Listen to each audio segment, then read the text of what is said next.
Hi, hello, and welcome. Amber here. I thought we would just do something sort of intuitive, whimsical, short and sweet, and see where it takes us. So I really had no idea.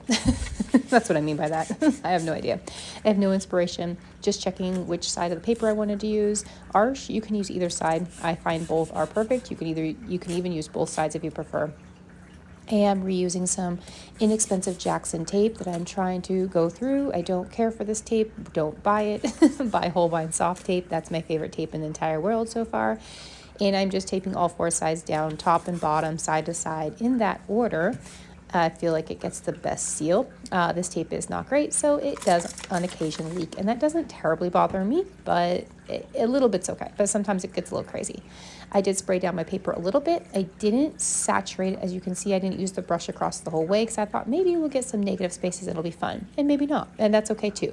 I am using a mop brush, and I am using Moshe's handmade colors, and I am grabbing some purples, purple shadow. I'm grabbing some other purple and some Quin magenta a little bit.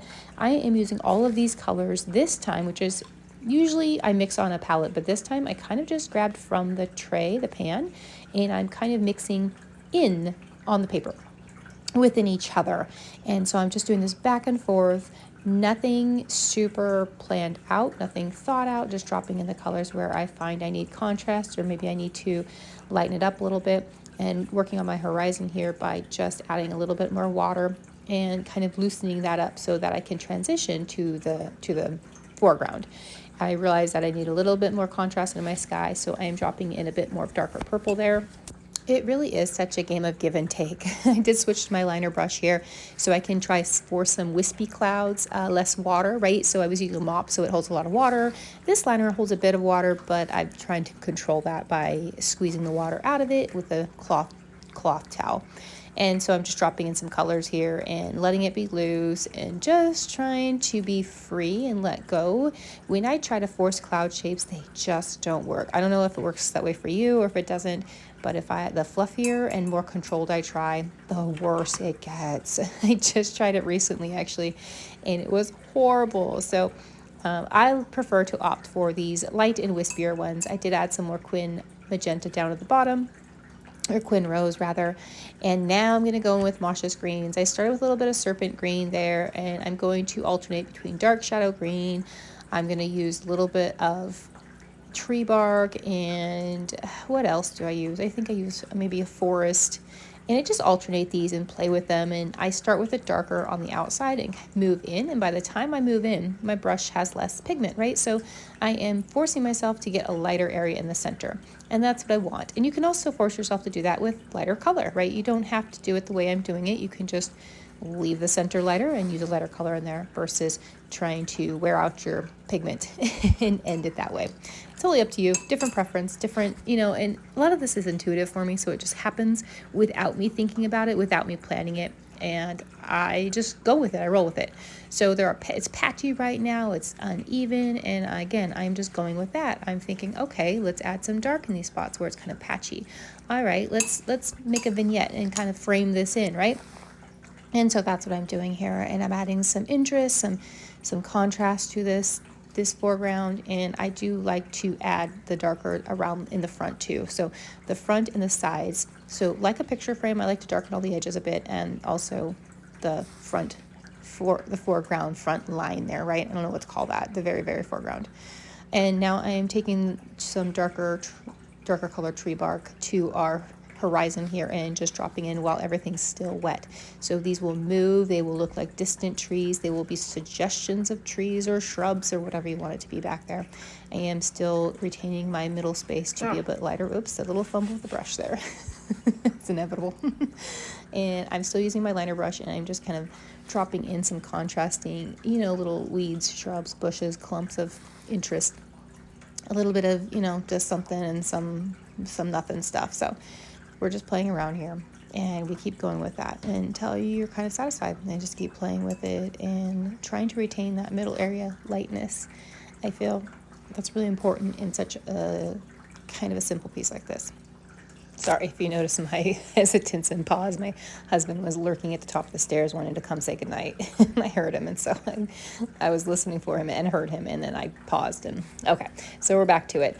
I'm continuing to go back, and now I'm going back to the trees and adding a few more darker ones back there, just so we have some depth, right? We don't want them. We never want anything to be all the same color, right? We want to mix up those hues. We want to drop in some darker and retain some light, and it's just this balance of give and take with dark and light going back and forth. And you can't have one without the other, right? So we're just slowly doing that.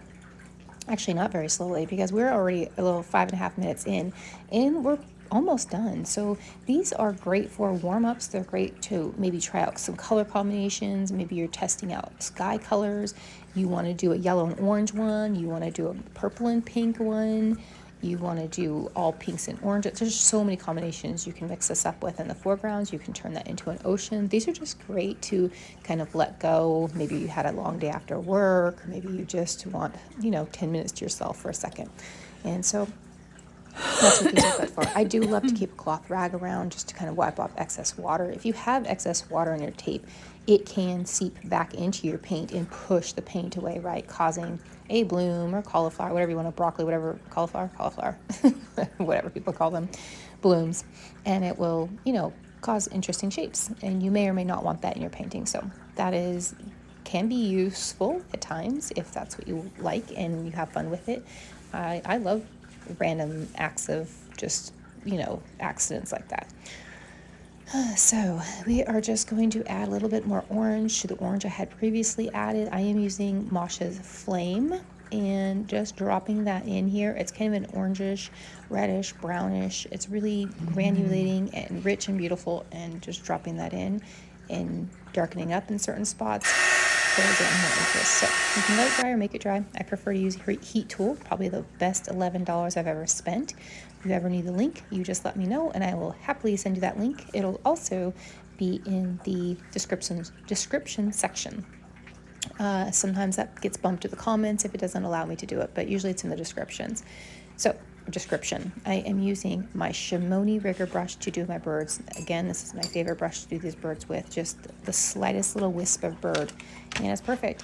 I'm also going to grab my Cosmic Creations Handmade Shimmers by Laura, and I'm going to sprinkle, I think I end up using like a peachy goldy orange here, and I just want to sprinkle that along the bottom just for a little fun. Nothing you can see majorly. You're not going to be able to see in a photograph. In a video with the right lighting, you'll see, but it just makes me happy too. So tape off, and that was it. That was our quick little warm up, our little just you need a break in your day kind of thing. I love this shape, by the way. This is one of my new favorite shapes. This is just shy of 3 by just under 6, I believe. I could be wrong, but I love this shape. It's great for landscape practices, and yeah, there we go. That sky's kind of funky, isn't it? It's got some interesting lines going. Hope you enjoyed it. I'll see you next time. Bye.